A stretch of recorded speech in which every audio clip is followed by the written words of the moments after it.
Me llamo Walter Benítez. Tengo 82 años. Y voy a decirles algo que no entendí hasta mediados de mis 70. Algo sobre lo que nadie me advirtió, y algo que desearía que alguien me hubiera dicho claramente cuando todavía tenía más tiempo para actuar. Las personas que te aman no son tu sistema de apoyo. Sé que suena mal, quizás incluso cruel, pero quédense conmigo. Tenía 69 años cuando Linda enfermó. No fue de repente, fue gradual, lo cual en cierto modo es más difícil. Ves cómo se acerca y no puedes detenerlo, no puedes desviarlo, no puedes superarlo con trabajo. Yo seguía siendo el mismo hombre de siempre. Mantenía la rutina, pagaba las facturas, arreglaba lo que se rompía. Pero algo se había movido bajo mis pies, y yo era demasiado testarudo para admitir que lo sentía. Nuestro mayor, Daniel, vivía a 40 minutos en ese entonces. Llamaba los domingos. Karen enviaba tarjetas en las fiestas, siempre lo hacía. Esteban estaba más lejos, siempre lo había estado. Los más jóvenes ya tenían sus propias vidas bien encaminadas para ese entonces. No llamé a ninguno de ellos cuando las cosas se pusieron difíciles. Eso no era orgullo exactamente. Era más bien que yo creía genuinamente que ser un hombre que no era una carga para los demás era lo mismo que ser fuerte. Que les estaba haciendo un favor al manejarlo todo en silencio. Ahora veo que no me estaba haciendo ningún favor a mí mismo. Porque cuando Linda falleció, y yo estaba parado en esa cocina a las 6 de la mañana, mirando 2 tazas de café por costumbre antes de reaccionar, no había nadie a quien llamar. No porque a mis hijos no les importara. Les importaba mucho, pero yo había pasado 4 décadas convirtiéndome en alguien que no pedía ayuda. Y no puedes deshacer eso de la noche a la mañana. No puedes llamar a tu hija a los 74 años y decirle, necesito que me enseñes a no estar solo. No funciona así. Lo que aprendí, lenta y dolorosamente, es que hay 5 cosas. 5 cosas específicas que te mantienen en pie después de los 65, o no lo hacen. Y ninguna de ellas es otra persona. No lo digo con amargura, la gente te ama, pero el amor no es arquitectura. El amor no es lo que te levanta del suelo a las 6 de la mañana. El primero es tu cuerpo, no tu estado físico, no tu habilidad atlética, tu simple y ordinaria capacidad de moverte por el mundo sin pedir asistencia. No me tomé esto en serio hasta el invierno en que cumplí 71 años. Había salido al garaje para traer algo de leña, algo que había hecho 100 veces, y mi espalda baja se bloqueó de forma tan completa que tuve que quedarme allí parado en el frío, sosteniendo el marco de la puerta, esperando a que se soltara lo suficiente para dejarme volver a entrar. Debo haber estado allí 10 minutos. Hacía unos 10 grados bajo cero. No se lo dije a nadie. Entré, me senté en la silla de la cocina, y me quedé allí durante 1 hora bebiendo café frío y sintiendo algo que no había sentido en años. No era dolor exactamente, era miedo, no del tipo dramático, del tipo silencioso, ese que dice, así es como empieza. Tenía un vecino a 2 calles, Haroldo, que dejó de caminar tan lejos cuando su rodilla empezó a fallar. Primero fue la colina al final de la carretera, luego la tienda de la esquina, luego solo el final de la entrada de su casa. A los 78 necesitaba que alguien lo llevara a sus propias citas médicas porque no podía entrar y salir del coche sin ayuda. Al final, su hija lo mudó a su casa. Haroldo era un hombre decente, crió a 3 hijos, nunca se quejó de nada, pero en algún momento, a finales de sus 60, empezó a tratar a su cuerpo como algo que le estaba sucediendo, en lugar de algo en lo que él tenía voz y voto. Después de mi mañana en el garaje, empecé a caminar todos los días. No muy lejos, nada espectacular. Al principio hasta la esquina y de vuelta, luego más lejos a medida que se hacía más fácil. Empecé a hacer algunos estiramientos por las mañanas, de los sencillos, no de los que requieren una colchoneta y un vídeo de instrucciones. Rotar los tobillos, levantar las rodillas, mover los hombros hasta que la rigidez desaparecía. El punto no era convertirme en algo que no era. El punto era mantenerme funcional, independiente. No convertirme en alguien que necesitara que lo llevaran a todas partes. Todavía lo hago. A los 82 años, camino cada mañana antes de que el vecindario despierte. A veces, Tomás Reyes ya está en su entrada trabajando en algo a esa hora. Es de los que empiezan temprano. Asentimos con la cabeza. No decimos mucho. Pero hay algo que me da estabilidad en eso. Moverme mientras el mundo aún está en silencio. Tu cuerpo es el primer pilar. No porque te defina, sino porque determina si podrás tomar tus propias decisiones mañana. Una vez que pierdes la capacidad de moverte libremente, otras personas empiezan a tomar decisiones por ti. Eso no es una crítica hacia ellos, es simplemente cómo funciona. Lo segundo es la disciplina de necesitar menos. Pasé la mayor parte de mi vida creyendo que la seguridad significaba acumulación. Más en la cuenta, más grande, más establecido, más pruebas. Pruebas de que ya no estoy seguro. Después de que Linda murió, me senté a revisar las finanzas. Realmente me senté y miré lo que costaba mantener la vida que tenía. La casa era demasiado grande para una sola persona. Las facturas de la calefacción en invierno eran sustanciales. Los impuestos sobre la propiedad habían subido constantemente durante 15 años. Estaba gastando mucho dinero cada mes solo para quedarme donde estaba. Había una parte de mí que se resistía a cambiar nada. Se sentía como admitir algo, como desmantelar la evidencia de que mi vida había sido real. Pero miré a un hombre de mis años de trabajo, Gerardo, que se había jubilado bien, bajo cualquier estándar. Buena pensión, casa pagada, ahorros razonables, pero toda su estructura era cara. 2 coches que ya no necesitaba. Una casa 3 veces más grande de lo que una persona requería. Hábitos construidos para una era diferente de sus ingresos.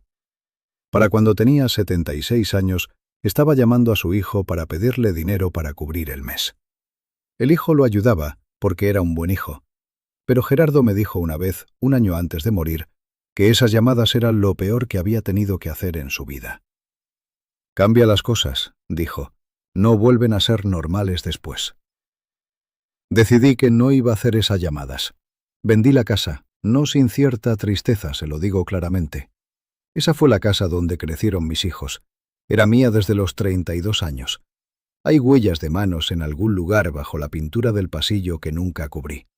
Las de Raquel, de cuando tenía unos 4 años. Pero compré algo más pequeño, de una sola planta, de bajo mantenimiento, al contado, sin hipoteca, sin escaleras, sin un jardín lo suficientemente grande como para convertirse en un problema.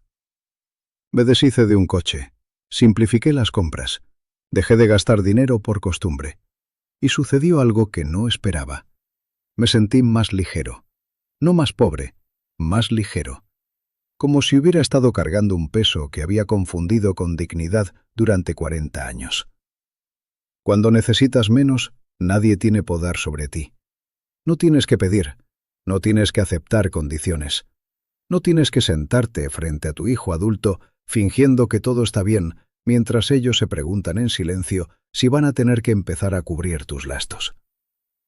Ese es el segundo pilar.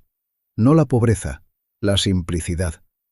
La disciplina de separar lo que realmente necesitas de lo que acumulaste por hábito o por miedo. Quiero hacer una pausa aquí porque tengo que decirlo. Compré un televisor nuevo la primavera pasada. Uno de esos grandes porque el viejo finalmente se rompió.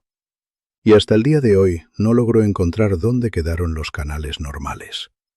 Encontré algo llamado servicio de streaming y una pantalla de inicio, y pasé 3 noches seguidas viendo cómo giraba el circulito de carga mientras intentaba encontrar las noticias de la tarde. Lucas Reyes, el hijo de Tomás, tiene 9 años, entró una tarde mientras yo estaba allí parado mirando el control remoto como si me hubiera ofendido personalmente, y lo arregló todo en unos 45 segundos. Ni siquiera levantó la vista de lo que estaba haciendo. Solo presionó 4 botones que a mí no se me habría ocurrido presionar en ninguna combinación. Le di las gracias, se encogió de hombros y volvió afuera. Tengo 82 años.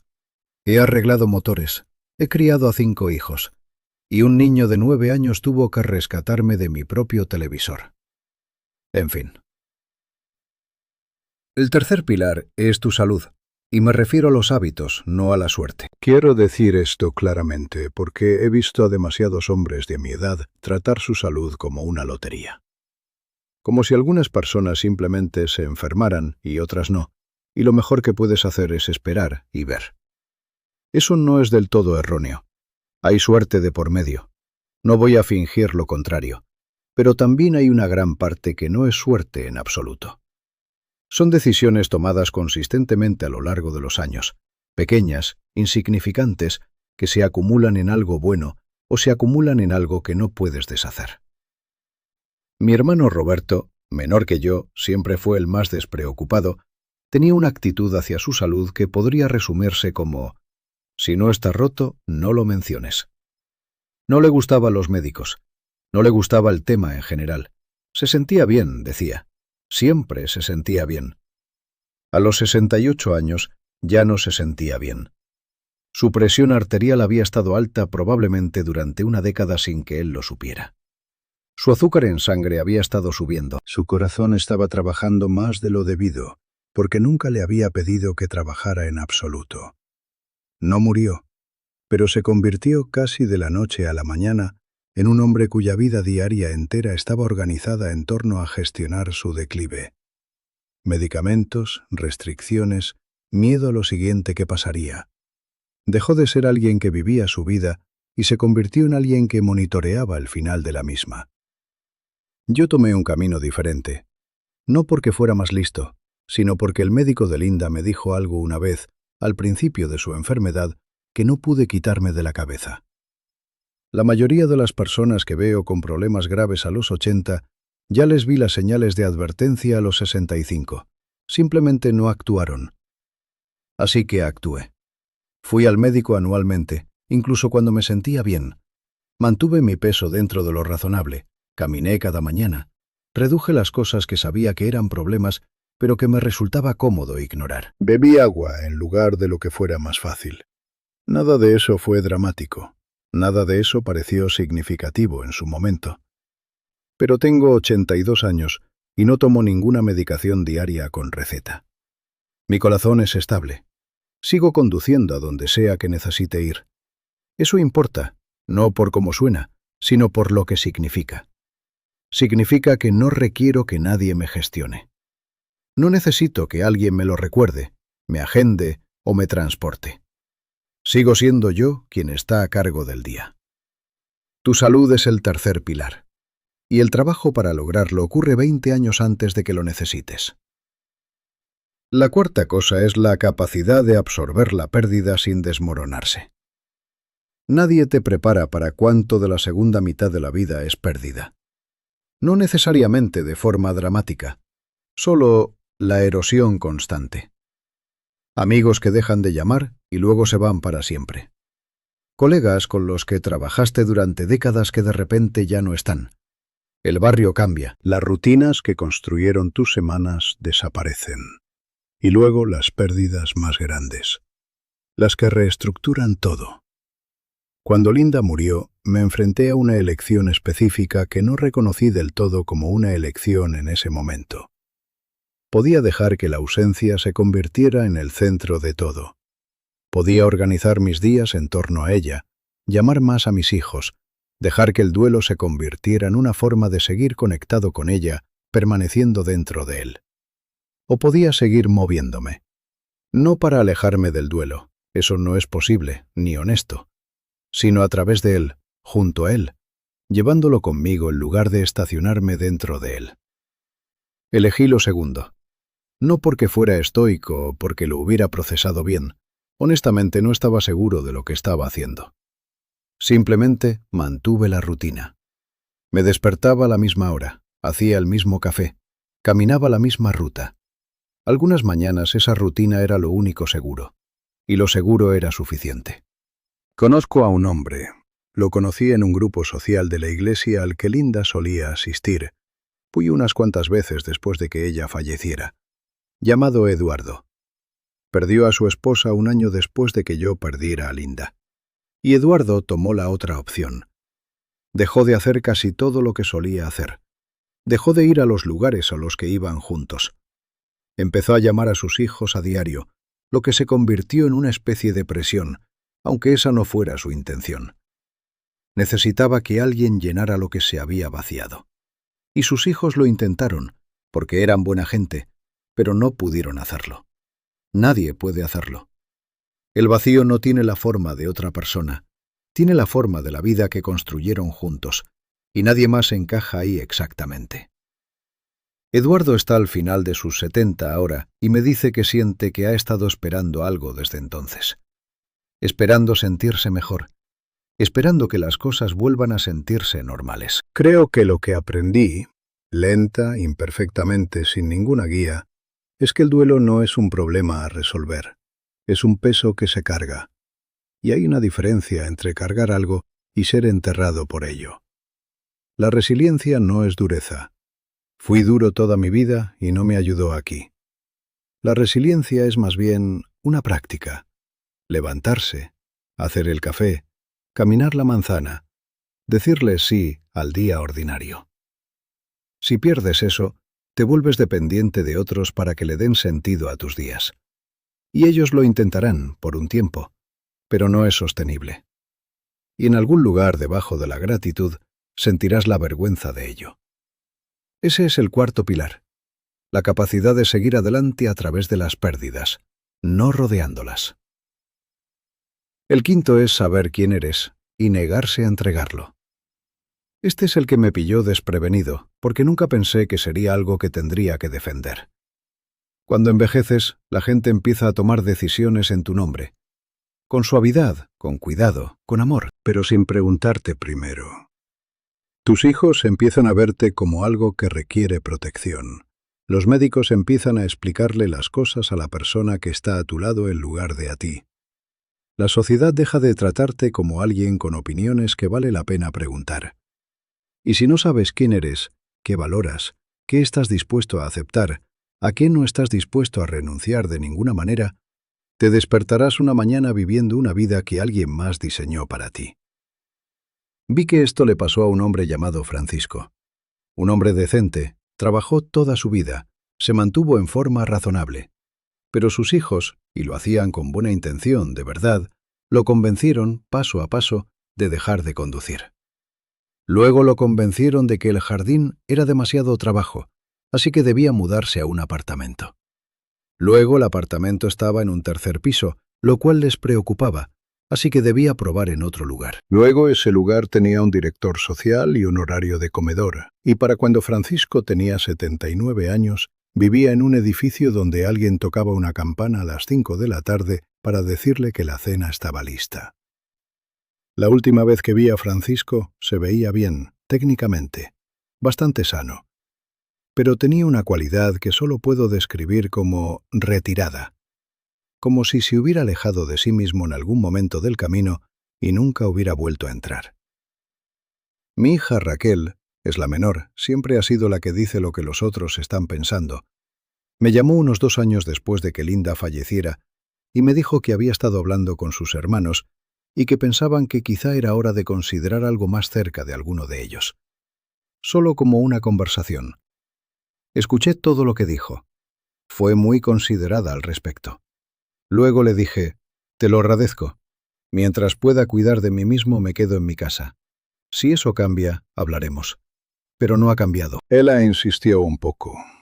Usó las palabras, solo por seguridad.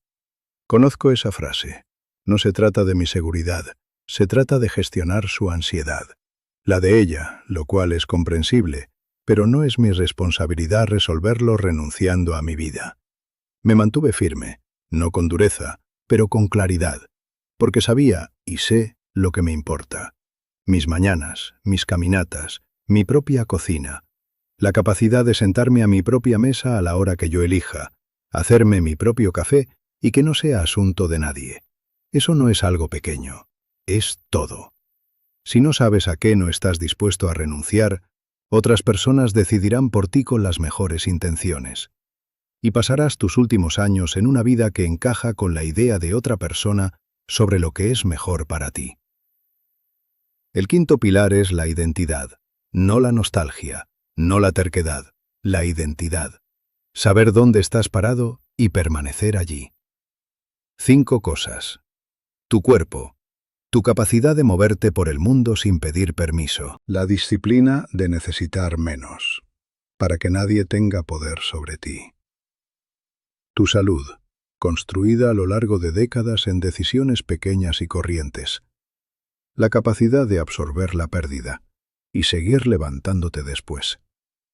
Y saber quién eres, y aferrarte a eso incluso cuando las personas que te aman te piden que lo dejes ir.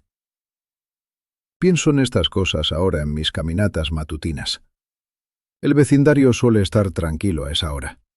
Las mismas casas cada mañana, los mismos giros, los mismos lugares donde la acera se levanta por las raíces de los árboles que el ayuntamiento sigue diciendo que arreglará. Hay una simplicidad en ello de la que he aprendido a depender. No de las personas, de mí mismo. No llegué aquí porque fuera disciplinado o tuviera una gran visión de futuro. Llegué aquí porque cometí suficientes errores mientras todavía había tiempo para corregir el rumbo. Estoy agradecido por eso, incluso por las partes difíciles, incluso por las pérdidas. Pude tener una vida plena. Eso no es poca cosa. Si todavía están aquí conmigo, gracias, lo digo de corazón. Si algo de lo que dije les resultó familiar, o si sienten que era algo que necesitaban escuchar, quédense un rato. Hay más. Suscríbanse si desean volver a sentarse conmigo. Cuídense mucho, sea lo que sea que eso signifique para ustedes.